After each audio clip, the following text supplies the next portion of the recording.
¿Qué tal? ¿Cómo está? La figura del rey Juan Carlos está siempre de actualidad, siempre está de actualidad la figura del rey emérito, pero más que nunca también en estos días, pues con las revelaciones que está viendo a través de esos audios que se están conociendo, de sus conversaciones allá por los años 90 con Bárbara Rey, la actriz y vedette que era su amante, el rey Juan Carlos, y su recorrido por la historia de España nuevamente en primer plano como por ejemplo en este libro que vamos a comentar ahora, El rey que todo lo perdió, de Blanco Corredoira. Hoy está el autor del libro, Blanco Corredoira, hoy está con nosotros y tenemos el gusto de saludarle. ¿Qué tal, Blanco?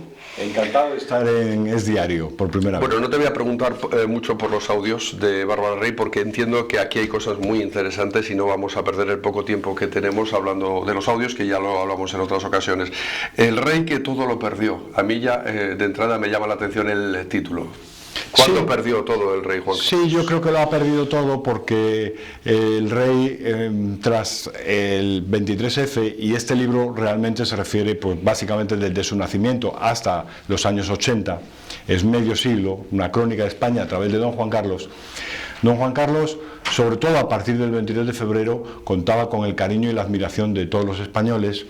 Tenía un capital de popularidad, de cariño, de afecto, de respeto. Fue en cierto modo encumbrado, elevado a los altares después de del resultado del 23F, de su participación o no participación según se mire. Eso se analiza también en el libro con detenimiento. Entonces el rey que tenía la jefatura de Estado, que tuvo que abdicar, que tenía ese cariño, que tenía una familia, pues a estas alturas podemos decir que lo ha perdido todo. Ha perdido todo. Bien, vamos a empezar un poco por el principio, no tenemos demasiado tiempo, pero rápidamente. Las razones de Franco, ¿por qué Franco eligió a don Juan Carlos como sucesor? Bien, el libro es muy explicativo de todo el proceso cronológico y cómo ya muy pronto, en el año 47, Carrero es el que advierte, porque así lo recoge Laureano López Rodó en sus memorias y en su gran libro La larga marcha hacia la monarquía.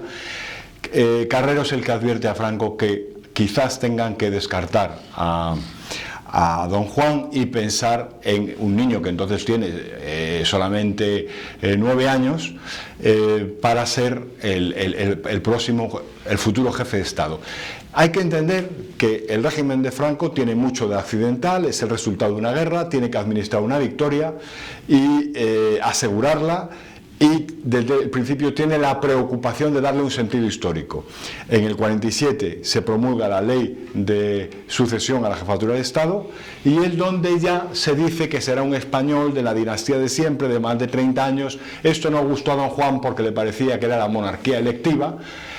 Hubo una cierta tensión que cuento en el libro entre don Juan y Carrero en Estoril, y a partir de ahí no es descartado, porque no lo es hasta el año 69, cuando se hace la designación de don Juan Carlos, pero hay unas tiranteces, unas idas y venidas. Realmente todo se resume a una cosa, a una pugna por la jefatura del Estado. Para don Juan, Franco usurpaba esa jefatura de Estado, y para Franco, como se explica en el libro, tenía sus razones para entender que él estaba legitimado de diversas maneras, ¿no? En cambio, hubo sectores del régimen, aquí hablas de Utrera Molina, el ministro Utrera Molina, que advertían a Franco de las verdaderas intenciones del príncipe, ¿no?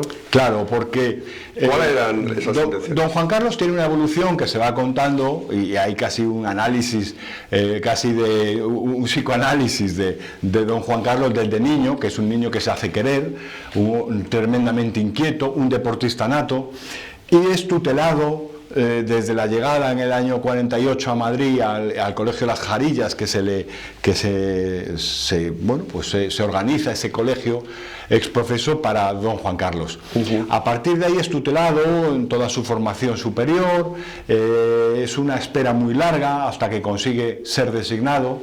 ¿Y qué ocurre? Que don Juan Carlos lógicamente se va fijando en el modelo de las monarquías parlamentarias europeas y va acrecentándose en él el sentimiento de que España tiene que evolucionar no hacia la monarquía del 18 de julio, sino hacia la monarquía es decir, no hacia esa democracia orgánica a través del municipio, la familia y los sindicatos, sino la del sufragio universal, que puede ser la monarquía de Inglaterra, de Bélgica o de Suecia.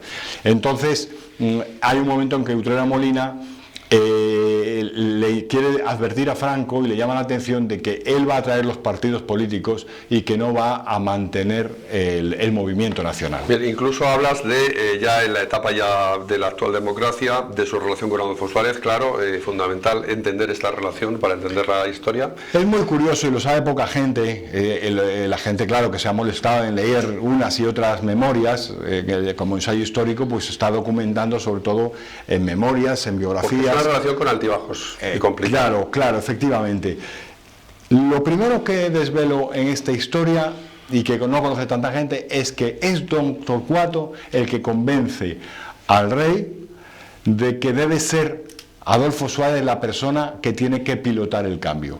Recordemos que el rey, como primera medida, lo que hace es mantener el gobierno, cuando muere Franco, de Carlos Arias Navarro. Lo mantiene como presidente de gobierno. Arias Navarro cambia el gobierno nombrando a personas muy rutilantes como Areilza y como Fraga, le da otro aire y quiere, honestamente, Arias Navarro cambiar hacia las asociaciones políticas y hacia una participación política. Pero evidentemente ese es un proceso que Torcuato torpedea como presidente de las Cortes, que esa es la primera decisión política del rey como rey, es nombrar, explico cómo, a Torcuato Fernández Miranda como presidente de las Cortes y presidente del Consejo del Reino. Entonces, es en esos meses cuando le convence que debe ser Adolfo Suárez. La relación con Adolfo Suárez, tanto de Torcuato como del rey, comienza siendo buena, pero muy pronto se tuerce. Tan pronto como se aprueba la ley para la reforma política en el otoño del 76, ya Adolfo Suárez siente que tiene las llaves del coche y que no las va a soltar. Y que no las va a soltar. Luego ya viene ahora hablamos también un poco del 23F, viene la etapa de convivencia con Felipe González, una muy buena relación del rey Juan Carlos con la izquierda española, incluso hablas de la fascinación por Santiago Carrillo. Claro, es que esto es algo que también trae causa la relación con Adolfo Suárez, porque tanto Adolfo Suárez como el rey, que pertenecen a la misma generación, la generación de los nacidos, los que eran niños cuando la guerra, ellos sienten un complejo muy grande de haber sido franquistas, y lo han sido, falangista Adolfo Suárez y franquista, lógicamente, don Juan Carlos, y de haber jurado fidelidad y lealtad al movimiento. Entonces, ese complejo es el que les lleva a soluciones muy drásticas y a tirar la piedra demasiado lejos. Es el caso de la fascinación del rey con Santiago Carrillo, que tiene varios episodios, porque manda a varias personas para hablar con él, mandó a Bucarest a Manuel Prado Colón de Carvajal, pero mandó también a General Díaz Alegría, mandó al sobrino Franco Nicolás Franco Pascual de Povil, es decir, y luego, como denunciaba Ricardo de la Cierva, generaba cierta tristeza y hasta consternación y a veces perplejidad, como el caso de José Luis de Villayonga, el que ese desbordamiento de la amistad del rey hacia el hombre que era responsable político en Madrid cuando se cometieron las terribles matanzas de Paracuellos y Torrejón, etc. Entonces, con Felipe ocurre lo mismo. Adolfo Suárez quería disputar el espacio de la socialdemocracia, el espacio del centro izquierda, con Felipe González. Lo cuento ahí en pasaje curioso. El viaje de Suárez hacia la izquierda. Claro, y cómo eso provoca una tensión con Alfonso Osorio, que lo cuenta en sus memorias. Entonces, ¿qué ocurre? Que esa es la razón, una de ellas, porque también aquí, en todo este juego va a desembocar en el modelo, en la constitución que tenemos y el modelo territorial que tenemos. Y entonces estos barros vienen de aquellos lodos, ¿no? Pero ¿qué ocurre? O de aquellos polvos, ¿no? Pero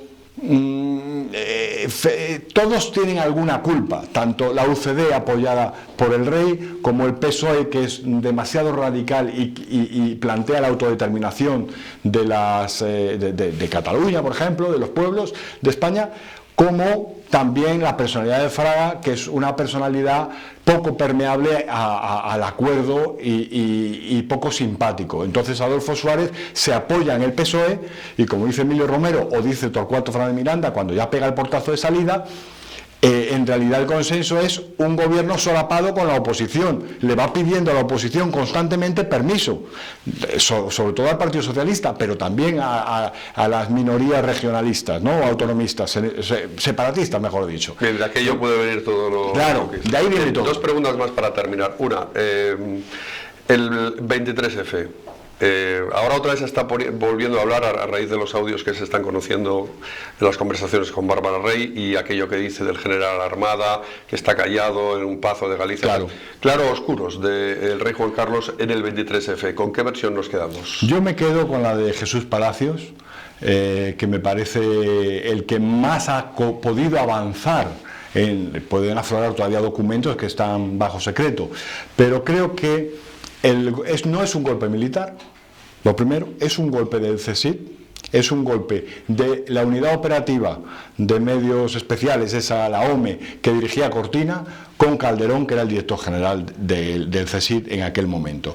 Estos, puestos de acuerdo con Armada, son los que neutralizan a unas personas inquietas como Milans o como Tejero, que cada uno por su cuenta conspiraban, pero no pasaban de ser conspiraciones de café o de cuarto de banderas. De ahí el que amalgama, el que los pone en relación, el que los sujeta, el que les dice a qué hora debe entrar en el Congreso, con qué medios, el que le proporciona los medios, es el CSIC, es un golpe de los servicios de inteligencia. Luego quedan una serie de interrogantes muy grandes, es cómo es que se produce el golpe cuando ya hacía 3 o 4 semanas que había dimitido Suárez, porque el golpe era... Entonces el golpe viene promovido, como ahora ha reconocido Luis María Ansón en una entrevista, me parece al Español, que había un mar de fondo muy grande y que había mucha gente inquieta, como Tarradellas, anunciando el golpe de timón. Entonces, el rey quizá alentó, quizá dejó hacer. Lo que es cierto es que hay 7 horas desde la irrupción de Tejero en el Congreso hasta que habla por televisión española. Eso no está justificado porque podía haber llamado a la cadena SER o a la cadena Intercontinental o a cualquier cadena y hubiera hablado a los españoles. No está justificado.